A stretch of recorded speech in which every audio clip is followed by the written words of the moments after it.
Hello, my name is Brian Jackson, and this is going to be the fifth chapter of my novel, Lightwarriors. Before I get started today, I just wanted to give anybody who's listening warning, heads up. This particular chapter is what I would call an R-rated chapter. There's some fairly graphic content in a couple of places that it may or may not be appropriate for certain listeners. So if you are sensitive or otherwise easily offended, maybe this isn't the chapter for you. So, Chapter 5, Fugitives. Charlie felt confused and frightened. She was grateful to David for saving her from the tall man, but she had a strong feeling that they were in danger. They were about to walk into a trap. Somebody was waiting only yards away. Charlie screamed, "David, Catherine, look out!" and then dropped onto her side. She never heard the gunshot, only the crack of glass as the bullet passed through the windshield. The car swerved to the right and then to the left. For a moment she was terrified that David and Catherine had not heard her in time. Then David called to her. "Stay down. I'm going to try to get us out of here." Catherine's voice followed. "Christ, what the fuck was that?" There was a second gunshot and the sound of a bullet tearing through metal. Charlie was frightened almost beyond thinking. Oh, please no. Please not David and Catherine too. An image of her father's death flashed through her mind. She heard another gunshot and then his gasp of pain. "No!" The shriek echoed sickeningly in her mind. "It's okay, Charlie. Everything's going to be all right. Just keep your head down." David's voice was frightened. Charlie felt the car accelerated. A moment later, David drew in a sharp breath and the car stopped hard, nearly throwing her into the back of Catherine's seat. Charlie eased herself into a sitting position and looked around. 2 cars had parked across the road 10 yards ahead. Dozens of men in black stood in front of them with rifles leveled. They were NSA and they were going to kill David and Catherine unless she stopped them. No, not again. It can't happen again. She began to tremble both with fear and rage. "I won't let it." The power sprang up within her, sparked by her anger. "Stay down." David's voice, sharp with terror, broke through to her. Charlie ignored him. She eased open her door and got out. "No, Charlie, don't." David sounded close to panic. "Don't get out." Catherine cried after her. Charlie, for God's sake." The NSA men shifted their aim in her direction. David screamed, "Charlie, look out." The NSA men's eyes were wide. Charlie could feel their fear. Her anger was growing. "You bastards killed my mommy and daddy, and now you want to kill David and Catherine. I won't let you." The power was racing within her now, eager to leap out and destroy. Charlie held on to it only a moment, just long enough to focus her mind. Then she lashed out with the power, shoving all of it out of herself in one huge pumping bolt of force. Both cars exploded in a brilliant white fireball. The shock wave caused her to stumble. Several of the NSA men were instantly devoured by fire. The concussion threw the rest of them clear of the flames. Shards of metal and glass sprayed in all directions.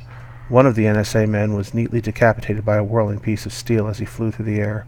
Another lost his right arm to a long shard of metal shot through the air like a harpoon.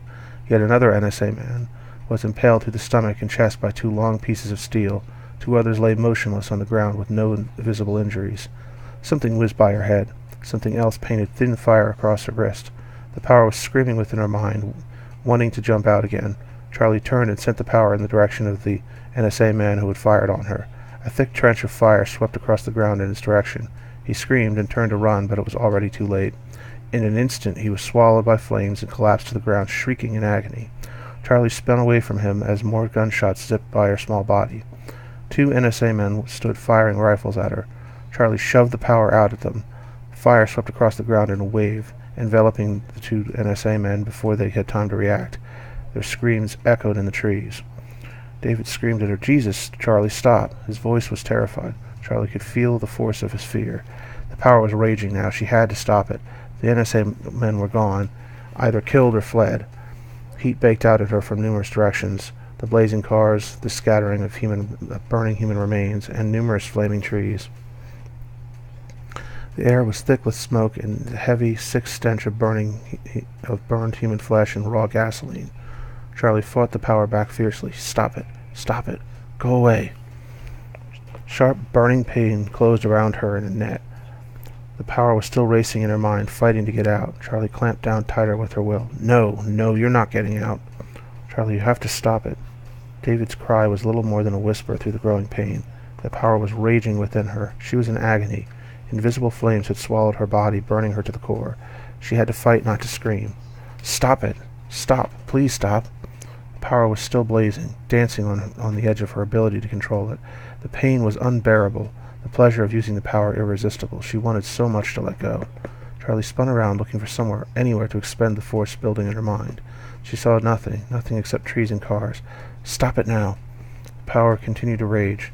Suddenly, something inside her mind disengaged, spun free for a moment, and then dissipated. The power was silent. Charlie breathed a huge sigh of relief. A wave of dizziness swept through her. She swayed on her feet for a moment before catching her balance. "Charlie, are you okay?" David was concerned. Charlie turned to face him. "I'm okay." She spoke in a soft and very calm voice and did not yet realize that she was crying. Charlie struggled towards David. He bent down and took her into his arms. "It's okay, Charlie. Everything's going to be all right." As David carried her back to the car, Charlie's anger dissolved into fear and horror. She buried her face in his shoulder and began sobbing. David stroked her hair and spoke to her in a soft voice. Charlie did not hear what he said. Her mind was lost in memory. She took only passing notice when he placed her back in the car and belted her in. As the car bounced along the remaining distance of the tar and pitch road, Charlie saw her father's face and remembered. The day it began was like any other day. She wakened early and went into the bathroom before dressing and hurrying downstairs for breakfast. 5 minutes after she sat down at the kitchen table, Daddy came in looking handsome in his black suit. She offered him a blissful smile, and he returned a tentative smile of his own. Today he would take her to run errands. They would have the whole day together. Charlie scarfed her breakfast and then scampered off to brush her teeth. As young as she was, Charlie was meticulous about caring for her personal hygiene. As she finished, Charlie hurried back down the stairs to wait for Daddy. 5 minutes later, she was kissing Mommy goodbye. A quick peck, and then she hurried outside. She would have done more if she had known that this would be the last time she would see her mother alive. Robin Stryker, Daddy's friend and their neighbor, had for as far back as she could remember waved as they passed by. Robin was always nice to her. He lived in a neat old farmhouse and would let her come over and play whenever she wanted. She supposed he was lonely. He lived alone and didn't have any friends other than her father. There was something odd about him she couldn't place, but that didn't bother her. The day promised to be glorious. The sun was shining, and the air was warm without being hot.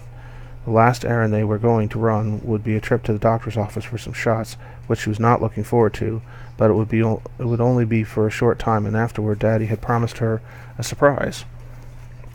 She had to get 3 shots, and they hurt more than she had expected, but they only took a few minutes. After her appointment, Daddy took her out to lunch and let her pick the restaurant. Then he took her to Sugar Lake. Charlie had never been to a water park before and was very excited when he told her where they were going. She couldn't remember ever having more fun in a single day except maybe on Christmas. It was a wonderful time, and Daddy let her stay until dark. After they left the park, Daddy took her out to dinner, and it was during this time that everything changed. She remembered the exact moment. Cold fear born from nowhere welled up within her. Her stomach churned with nausea, removing all appeal from the hamburger in front of her. Daddy, too, felt it, and immediately became tense and quiet. Within minutes, the two had finished dinner and were on their way home.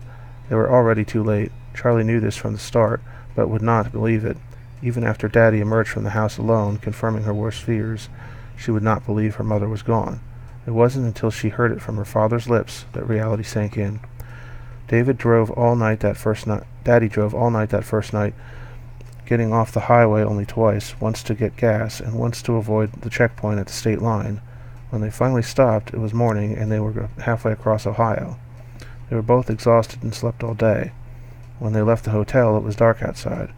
Daddy drove most of the night, that second night, too. He stopped sometime after midnight in a little town somewhere in Pennsylvania. As they were leaving the next morning, Charlie asked her father where they were going. "Pittsburgh. We'll find some place to stay and try to start over again." "Okay," Charlie replied with little enthusiasm. They arrived in Pittsburgh that afternoon and checked into a Best Western on the edge of the city. That night after dinner, Daddy sat her on his lap to talk. He told her that the men who had taken her and killed Mommy were still looking for them, so they had to be very careful. They couldn't tell anyone their real names. She was Brittany Thomas now, and he was Paul Thomas. Daddy explained that he would get them an identification with those names. She couldn't go outside without Daddy or somebody he said was okay. He was going to pick her up from school, and she was not to go with anyone other than him. She wasn't allowed to answer the door or talk on the phone, and she wasn't allowed to look up at the sky. Though she was only 6, Charlie vaguely understood the necessity of the new rules. except for not being allowed to look up at the sky. Daddy tried to explain to her about the spy satellites watching from space, but she was too young to understand. Now his instructions had become clear. The NSA men could look down from space using their spy satellites, and if you looked up at the sky, they would see your face and recognize you. At the time, Charlie had asked who these men were and what they wanted. Daddy's eyes narrowed, and Charlie sensed what she thought was anger tinged with guilt. Those men are from the government, a bad part of the government. I think they're after you because of what you can do, because you can start fires. Guilt flooded through her, and she burst into tears. They killed Mommy because of me? Daddy clutched her to his chest. It's not your fault, Charlie. You can't help being who you are. You haven't done anything wrong. Charlie was not comforted. It's all my fault. Mommy died because of me. Because I'm bad. Daddy gave her a sudden rough shake. Charlie, look at me. She looked away, face flushed with shame. Look at me, he repeated in a sharp tone. She looked up at him. You are not bad. He gave her another shake. I love you, and you haven't done anything wrong. This is not your fault. Charlie did eventually regain her composure after that, but she still blamed herself for her mother's death. They stayed at the Best Western for a week before Daddy found them a nice apartment only a few blocks away. Not long after that, he sold the car and got a job working as a locksmith. Summer turned to fall. Charlie went to school. Winter came, and then Christmas and New Year's. Everything seemed to be going back to normal. Then in February it all fell apart. It began with a terrible nightmare which Charlie no longer remembered. She awakened bolt upright in bed, tears streaming from her cheeks and the power raging. Charlie went into the bathroom and pushed the power into the toilet. The water inside the bowl immediately erupted into a furious boil, filling the little bathroom with thick steam. A moment later, a sharp crack broke through the night silence as the porcelain toilet split down the center from the heat. Fresh tears spilled from her eyes as guilt twisted her heart. I'm sorry, I didn't mean to. Charlie went to find her father, knowing that he would be understanding and yet fearing that he would get angry. Daddy never raised his voice with her or ever betrayed a hint of guilt. Rather, he took her back to her bed, telling her that she had done nothing wrong, and then went into the bathroom to clean up her mess. Later that same night, Charlie's father shook her out of deep sleep. She awoke to find herself looking up into his intense eyes. Get dressed, Charlie. We have to go. Charlie did not ask why. She felt it too. They were back. Cold fear pulsed in her blood, and she pulled her nightgown over her head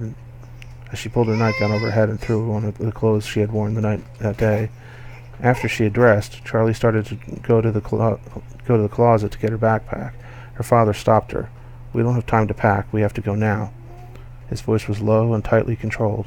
Charlie heard a slight edge of steel. She complied without a word, following her father down the stairs and outside. Where are we going, Daddy? He shook his head. I don't know, Charlie, just away somewhere. He took her hand, and they turned right on Hanover Street. Charlie glanced back over her shoulder. It would be the last time she saw their little brick apartment building. Come on, Charlie. Daddy's voice was calm but filled with anger. She looked up at him. His face was hard and showed cold, focused anger. The street looked empty, but she felt it. She felt them. Charlie picked up her pace to a sort of walk-run. She began to tremble. Daddy, I'm scared. What if they catch us? They won't, he replied in a firm voice. Just keep moving. Charlie obeyed mutely. A big black car appeared from a side street and turned in their direction. It was them. Charlie felt her heart drop into her shoe. Daddy, they're coming. Without warning, he bent down, grabbed her by the waist, and hoisted her up. Then he broke into a full-out run. Charlie looked back over his shoulder. The black car was close behind them. It wasn't going very fast, but then it didn't have to. She could see the driver now. He was middle-aged and beginning to bald. His face was blank. Charlie felt the power stir within her. Oh no, please, not now. Her trembling intensified. The black car was only a few feet behind them. She could have set it on fire if she wanted to. No, please, Daddy said it's bad. She turned and looked over her shoulder. They were nearing the bus stop, and to her immense relief, there was a bus waiting there. Daddy balanced her on one arm and waved to the driver. Hold up. The bus driver gave no sign of recognition, but Charlie sensed that he understood. Her relief immediately turned to terror. The men were getting out of the car. Charlie turned around to see 4 of them rushing forward. Another car appeared out of nowhere, and 4 more men piled out. She screamed, "Daddy, hurry! They're right behind us." He did not turn around. Instead, he clasped her to his chest with both arms, bent forward, and sprinted for the bus. As they approached, Charlie heard the hiss of the door opening, or maybe it was the brakes being released before the bus drove off. "Oh, please. Oh, no, please, don't leave." They barely made it. As the bus pulled away from the curb, Charlie and her father sat side by side. His arm was around her, and she clung to his chest. Charlie felt both relieved and deeply frightened. From her father she sensed cool, calculating anger. No, not just anger, but cold fury. It had been very close. Half an hour later, they were sitting in a grungy diner across from the train station waiting for their train. Daddy had bought tickets to New York, telling her that they would be safe there. Charlie knew he was only telling part of the truth, but said nothing. A gray-haired waitress came to take their orders. What can I get you, hun? "Just a coffee, please." Daddy glanced at her. "Do you want anything, Charlie?" She looked up at the woman with a nervous smile. "Can I have a Pepsi, please?" "Coke okay, hun?" "I guess so." She didn't like Coke, but it didn't matter. The woman smiled back. "Sure thing, cutie," then turned and left. Charlie watched her until she disappeared through the kitchen door. Then she let her eyes wander around the diner. She had never seen any place like this. There was an old pair of skis on one wall, and beneath them was an old pair of snowshoes. A tennis racket hung from the wall above their booth, and there was a big Chinese fan hanging over the coffee machine and the toaster oven. A motley collection of people sat in the diner's dozen or so booths and at the front counter. There was an old man and an old lady in the booth in front of theirs, and a young woman drinking coffee at the front counter. A man in a dog catcher's uniform sat beside her, and beside him was a young man in a Navy officer's uniform. He was a SEAL. Charlie recognized the insignia. Daddy had taught her all about military uniforms one rainy afternoon, and it was a long time ago, but she remembered it like it was yesterday. As she watched, the man in the SEAL uniform turned and flashed her a slight smile. Charlie returned a nervous smile of her own. Something wasn't right. She felt that this man was one of them, one of the people from the government who wanted to take her away. A cold shiver wormed its way up her spine. There were others, too. She thought maybe 2 or 3, but it was hard to be sure. She was too frightened. The power stirred within her. Charlie held it down as best she could. "I won't do it. I won't." She was terrified. She knew any moment now the 3 people at the counter would turn around with guns drawn. As she watched, the 2 men and the woman at the counter stood up and walked towards them. Charlie drew in a sharp breath and had to fight to suppress a scream. None of them were visibly armed, but she knew they all had guns. Daddy looked up suspiciously, but remained still. Charlie, too, felt paralyzed. The man in the Navy SEAL uniform spoke first. "Hello, Jack. Hello, Charlie." His voice was soft, almost gentle. Charlie glared at him. "What do you want?" She was surprised by the steadiness of her voice. "We need you to come with us, Charlie." He turned to Daddy, and his voice dropped to an almost whisper. "I suggest you come quietly, Mr. McLeod. You don't want to hurt all these people." As he spoke, he withdrew the grip of a big gun from his pocket. Daddy glanced at Charlie with as comforting an expression as he could muster, and then stood up. "All right." Without warning, he lunged forward, thrusting his fist into the man's throat. There was a wet sound of crunching bone, and the man collapsed to the floor. It was all the opening they needed. Charlie jumped up and ran for the door. Her father's footsteps thumped close behind her. Just before she reached the door, he scooped her up and carried her outside. As they crossed the street, Charlie looked back over Daddy's shoulder and saw the man in the dog catcher's uniform and the young woman close behind, outlined in the harsh white glow of the washtub laundromat sign. They were rapidly closing. Charlie screamed, "Daddy, hurry!" He leaned forward and stumbled into a full sprint. Charlie sensed he was tiring. As he ran through the train station door, he tripped and lurched forward, almost dropping her. The train station was empty save for a scattering of tired-looking men and women and a few children. "You can put me down if you want." "I don't mind carrying you, Charlie." Charlie looked at her father and felt terrible guilt. His face was pale and sweaty. His eyes showed exhaustion and were bloodshot. "Please, Daddy, put me down." He nodded and set her down. Just then, the door banged open behind them, followed by a ring of footsteps on concrete. Charlie grabbed her father's hand and began to run. He was having trouble keeping up. His hand was soaked in sweat and trembling. He was getting sick again. Now she was really frightened, not just of being kidnapped, but also for her father. The last time he had gotten really sick, he had fallen unconscious and almost died. She had lain beside him on the bed, crying soft tears, terrified he would stop breathing. She turned and glanced over her shoulder. The man in the dog catcher's uniform and the young woman had closed to less than 20 feet. Charlie pulled hard on her father's arm. "Daddy, hurry!" He glanced back and then lurched into a run. Charlie matched his pace to the step, wanting to be there to help him if he should stumble. They had reached a set of stairs and were hurrying up the platform. Daddy's gait had become very unsteady. He was struggling to keep his balance. "Daddy!" "I'm fine, Charlie. Just keep moving." He didn't look fine. His face was ashen with little black and blue tinges. She sensed he was in a lot of pain. Charlie gave her father's hand a gentle squeeze. He returned a feeble squeeze of his own. Poor Daddy. The man and the woman were closing now. Charlie could feel them. They were almost within arm's reach. She gave her father's arm another tug. "Oh, Daddy, I'm sorry." He staggered up the last two steps and then stopped for a moment, swaying as if drunk. Charlie's eyes darted around the platform. She didn't see the train. Oh, no. She had been so concerned for her father that she had never thought that the train might not be there. She spun around. The tracks on both sides were empty.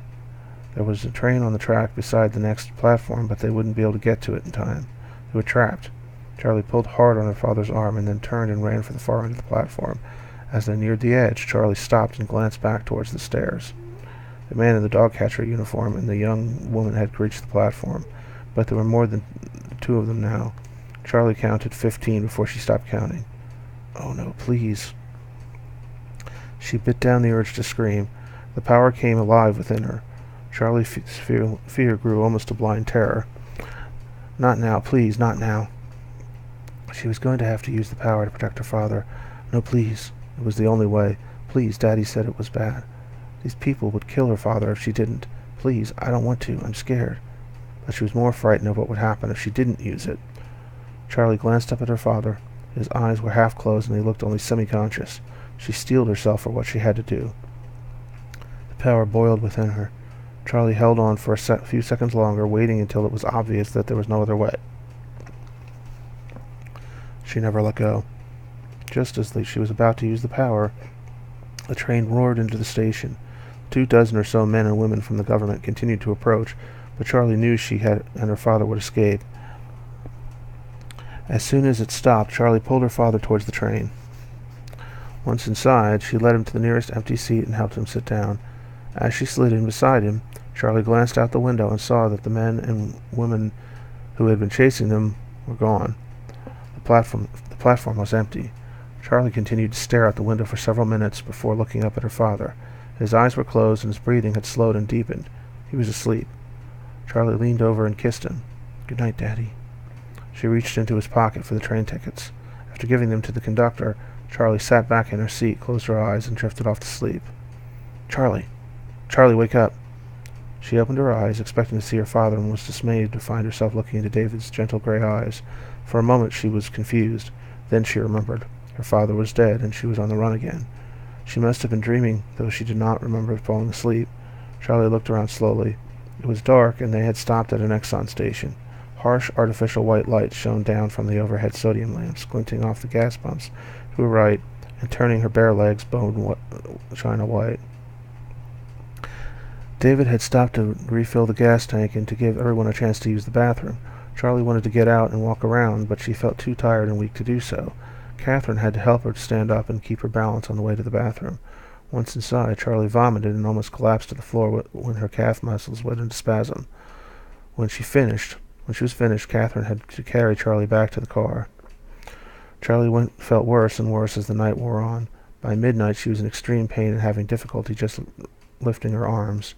Less than an hour after the firestorm in Ashford, an emergency meeting was convened to deal with the Charlie McLeod situation. Among those in attendance was Vic Garling. Officially a nobody, in reality he held more power than the director. He said little during the meeting, but his presence was ominous. Garling did not get involved in a situation unless it was serious, and when he did, someone always died. The other NSA officials watched him out of the corners of nervous eyes as they discussed the situation. As they filed out at 11:30 that morning, the same time David, Catherine, and Charlie were crossing the New York state line,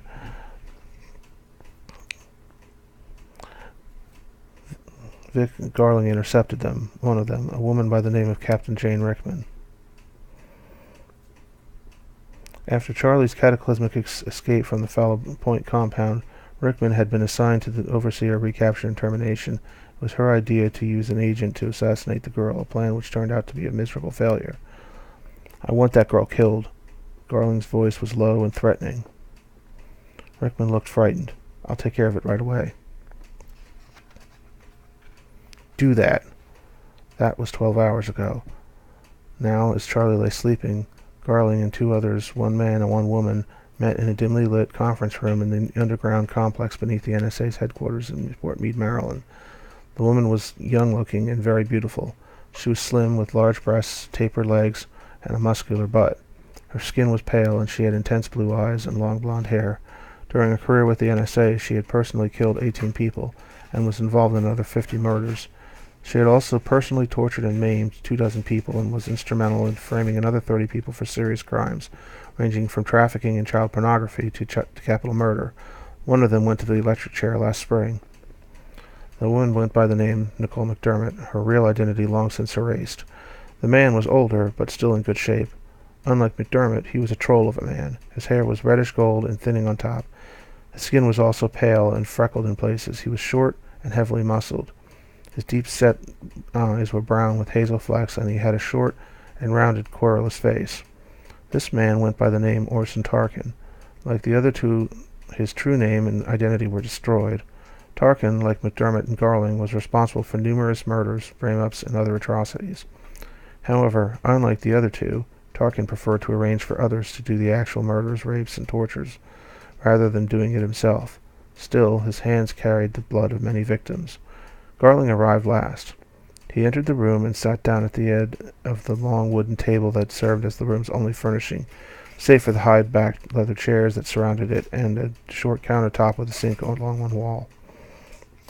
The room itself was dimly lit from overhead incandescent bulbs hidden beneath a long, layered wooden lamp. "What is the latest on the girl?" Tarkin's voice was low and harsh. "She escaped again this morning." Rickman's ambush failed. Garling's soft words positively dripped contempt.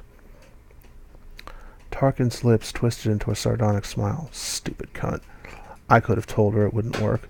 Not that it matters. That little bitch is poisoned. She won't get far." "She might not get far," McDermott interjected, "but the McAuliffs know about her and what she can do. If we don't take them out, then they could go to the media." Garling took out a cigarette, lit it with his silver Zippo, and took a long drag. "They could, but they won't." McDermott looked down the table at him. "What makes you think they won't?" Garling took another drag off his cigarette and blew the smoke out of his nostrils. "Because they know if they go to the media, then we'll know exactly where they are." McDermott, unconvinced, gave him a contemptuous look. "Yeah, and by then it will be too late." Garling smiled as a cloud of cigarette smoke drifted around his head. "No, I don't think so. If they try to go to the media, we can quash the story and kill or discredit everyone involved." "That may be," Tarkin replied, "but it's still risky. Something could leak out." McDermott nodded. "Orson's right. We need to put a lid on this now. How much do we know about the McAuliffs?" Garling stubbed out a cigarette, took out another, and lit it. "Apparently both David and Catherine McAuliff lost their fathers at a young age and were then taken away from their mothers. David McAuliff was raised by a Catholic priest, a Father James Lennox, at a parish church in Loganton, Pennsylvania. He left Loganton at age 18 and attended the University of Pennsylvania on scholarship. David met Catherine Donnelly, as she was then known, when he was 15. She was sent to a children's home operated by Loganton Catholic Church after running away from a foster home in Friarville. The two hit it off and were married when they were sophomores in college. After graduating, David and Catherine McAuliff moved to Harlem, where they resided until David landed a lucrative deal for his novel Shadows, after which they moved to the Upper East Side. The facts here also suggest a strong possibility that they are both gifted similarly to the girl. Tarkin sat up and edged forward. "Do we know this for a fact?" "No."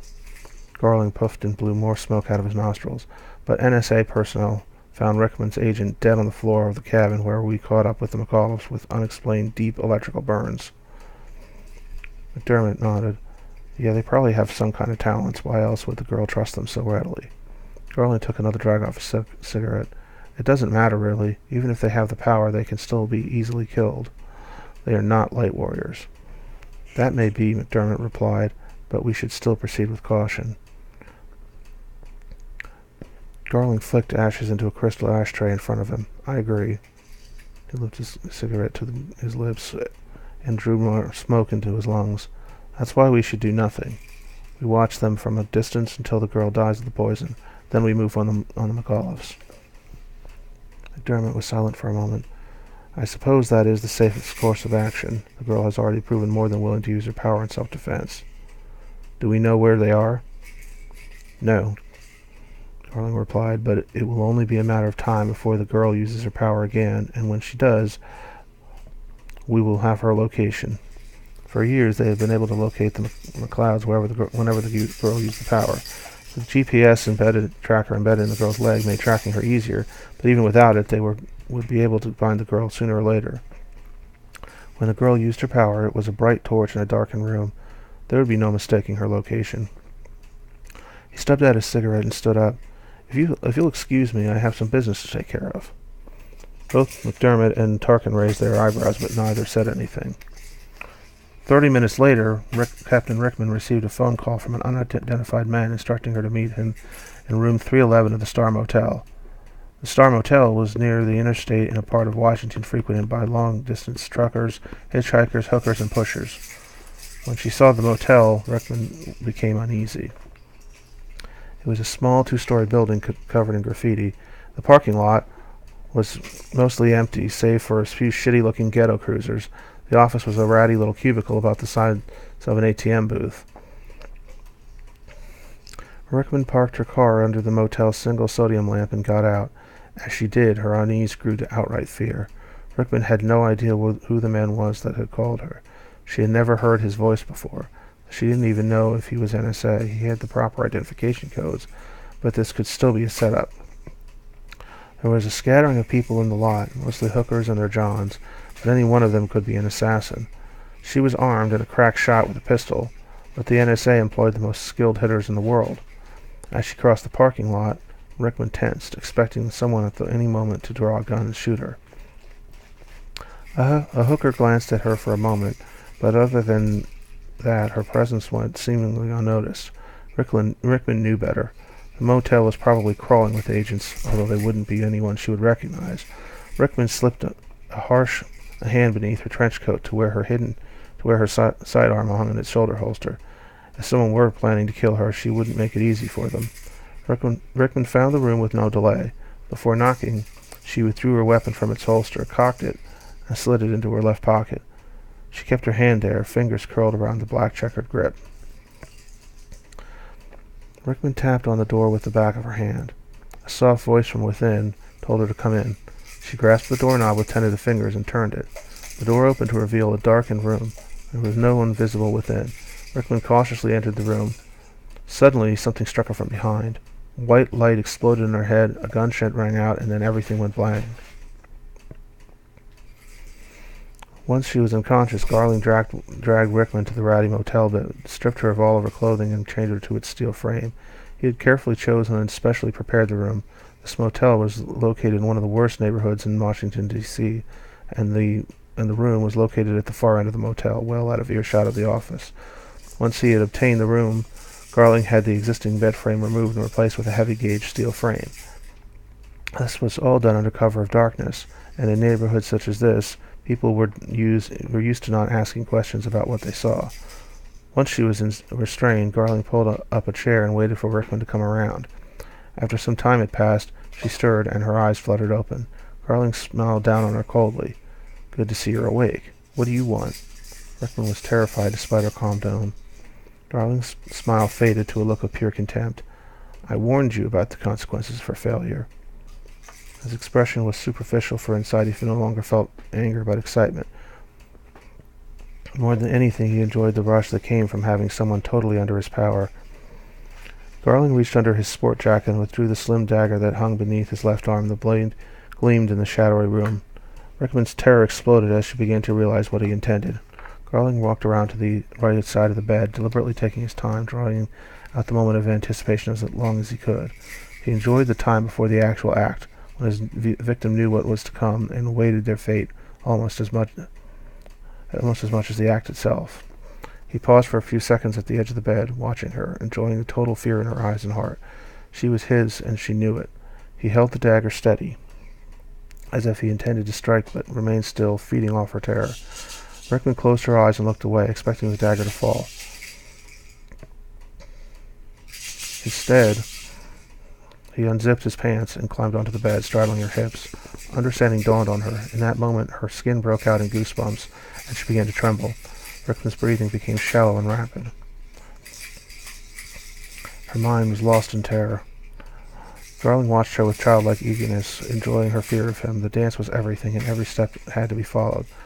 To strike too soon would spoil everything. He began suddenly and with great force, wanting to inflict as much pain as possible to punish and to accentuate the moment. Rickman fought back hard, trying to push him off with her hips while struggling against her restraints. First he laughed and intensified his attack. When she continued to struggle, he struck her across the face with his knife, hand drawing a thin line of blood across her cheek. As the attack reached its climax, she began to scream. Garling responded with a second strike, slicing open her other cheek. Moments later, he slowly straightened up, raising his dagger as he did. Rickman stared at it in wide-eyed horror, reading at once his intent. Garling paused again, drawing out the moment, enjoying her fear of him as much as any physical pleasure he had ever experienced. Rickman struggled with great desperation as terrible knowing swept through her mind. Garling renewed his smile. Then he thrust the knife into her as hard as he could and twisted it. Hot blood gushed from her body. He yanked the knife from the wound, inflicting more damage and releasing more blood. Rickman screamed. Garling laughed in response, enjoying the sight of her suffering. Then he raised the dagger and thrust it into Rickman's body again, twisting it before ripping it free and spilling more of her blood and part of her small intestine onto the bed. Garling stabbed her again and again until her entrails and their contents leaked out onto the already filthy sheets. A revolting stench filled the air. Rickman no longer made a sound, but he knew she was in agony. Garling caressed her cheek with the back of his gloved hand, a gesture of thanks for a pleasurable evening. Then he stabbed her in the abdomen and twisted, peeling back a thick chunk of flesh. She screamed again. Garling chuckled, then slashed her throat. Blood sprayed everywhere, soaking his clothes and hers. Garling watched Rickman until the last flicker of life had left her eyes. When she was gone, he stood up, slowly, a cruel smile on his face. Then he casually removed his blood-stained clothing and put it into the duffel bag he brought with him. Before leaving the room, he removed Rickman's restraints and covered her with a blanket. Then he closed the door and locked it, leaving the keys on the nightstand within. As he walked back towards his car, Garling whistled softly. Charlie awoke feeling hot. She was dimly aware that the power was awake again. Charlie sat up slowly, slid to the edge of the bed, and stood up. Her body felt as if it weighed 10 tons. The room was dark. Both David and Catherine were fast asleep. Their breathing was slow and even. Charlie clumsily stumbled across the bedroom, still more asleep than awake, and went into the bathroom. Once inside, she shut the door, lifted the toilet seat, and pushed the power into the water in the bowl.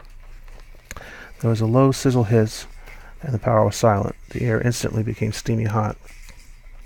As she was lowering the toilet seat, Charlie realized that she was parched and drank 2 glasses of water before returning to bed. David, Catherine, and Charlie slept through the remainder of that night.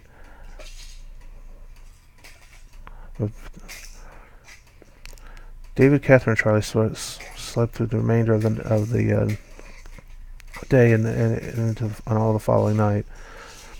They were awakened early the following morning and ate breakfast at a nearby diner. Then they got back on the highway. They drove all day and late into the night before finally stopping in Berkeley, Ohio. The day was altogether uneventful. Even getting around the checkpoint on the state line seemed easy, almost too easy. All day Charlie felt nervous and watched, yet nothing happened. That night she slept soundly, undisturbed by fear or illness. The next day was more of the same. They drove all day without incident, crossing the border into Illinois without any trouble, and drove until they reached Taylor, her old home, the place where it all began. As they drove towards downtown Taylor, Charlie's heart ached. She had not been here in 3 years, and yet it seemed like just yesterday. Everything was painfully familiar. She recognized buildings and houses, each seeming to carry with it its own fragment of memory. She remembered going to work with her father, going shopping with her mother, going downtown with both of them. Tears came to her eyes. David must have sensed her sorrow, for he turned and glanced at her with sympathetic eyes. "Is this where you live with your parents?" Without a word, Charlie nodded. More memories of fun times spent with her father and mother drifted through her mind. She remembered trips to the park, rides on the elevated train, eating at McDonald's or Burger King. She saw a road sign again, Harrison Boulevard, exit 15 miles. "I used to live there," she said more to herself than to David or Catherine. "Where?" David asked gently. "Off that exit. We lived on Blakeview Road." "It's very pretty, Charlie."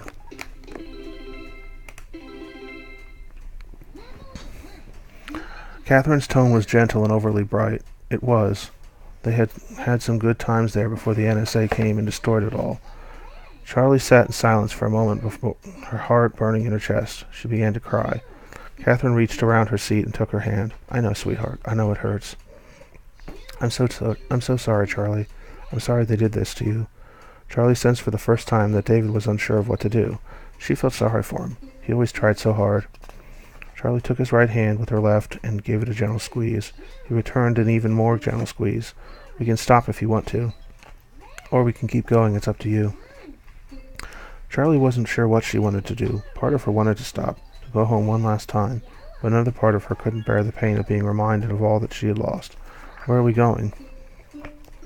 David was silent for a moment. Charlie sensed that he didn't know. "Chicago.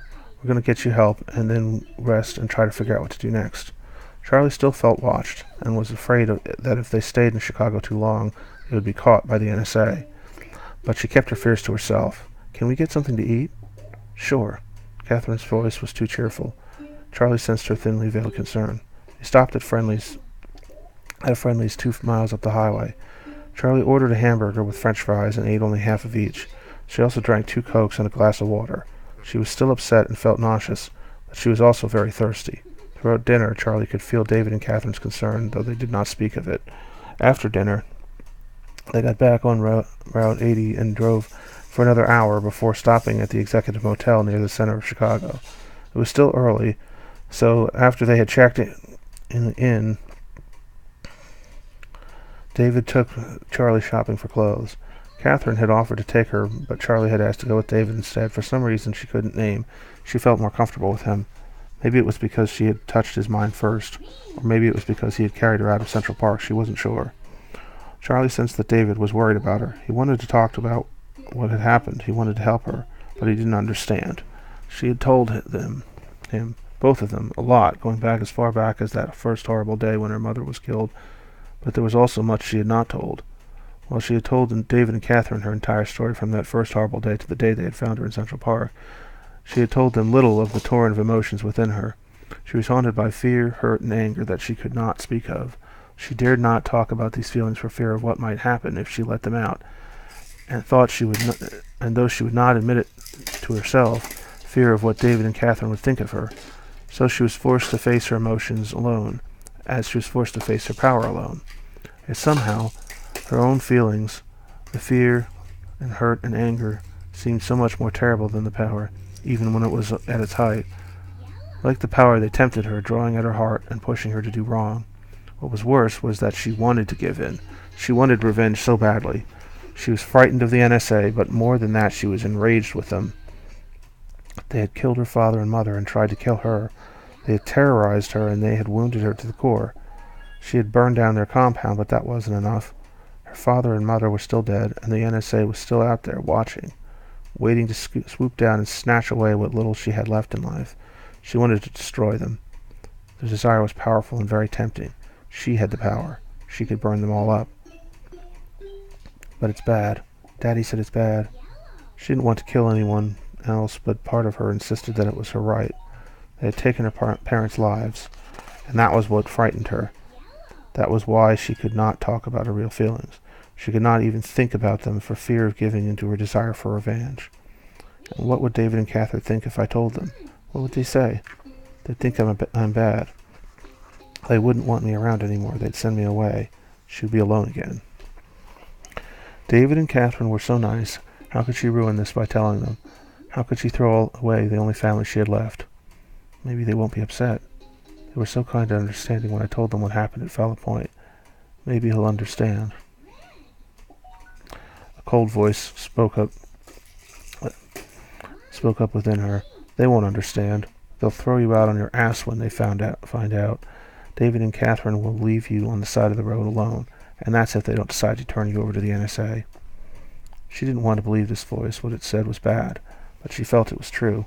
Something deep inside urged her to keep silent, some deep inner instinct, and she had learned to trust her instincts, for they were always right. Upon returning to the motel room, Charlie went straight to into the bathroom to take a shower and change clothes. After showering, she sat down to watch television before going to bed. In a short time, sleep overcame her and brought with it nightmares of the past. Well, for everyone who's listening, thank you for your attention. As always, it's been a pleasure, and enjoy the rest of your weekend. Thanks. Bye.